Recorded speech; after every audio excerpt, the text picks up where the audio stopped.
చెల్లిస్తాం. సాక్ష్యం చెప్పుకుంటారా చెప్పుకోరా? చాలా మంది సాక్ష్యం చెప్పుకోవటానికి సిగ్గుపడుతున్నారు. ఎక్కడ మా ఊర్లో సేవకులు ఏమనుకుంటారో, మా ఊర్లో వాళ్ళు ఏమనుకుంటారో అని. నేను అడిగేది 16 లక్షల్లో దశం భాగం అడిగానా? బాహాటముగా అడుగుతున్నా. 16 లక్షల్లో దశం భాగం అడగట్లేదు.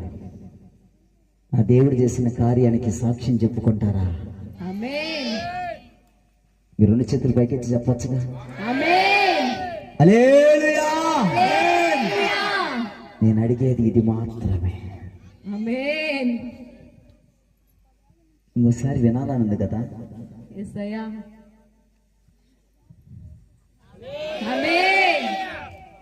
ఏం పేరు నీ పేరు?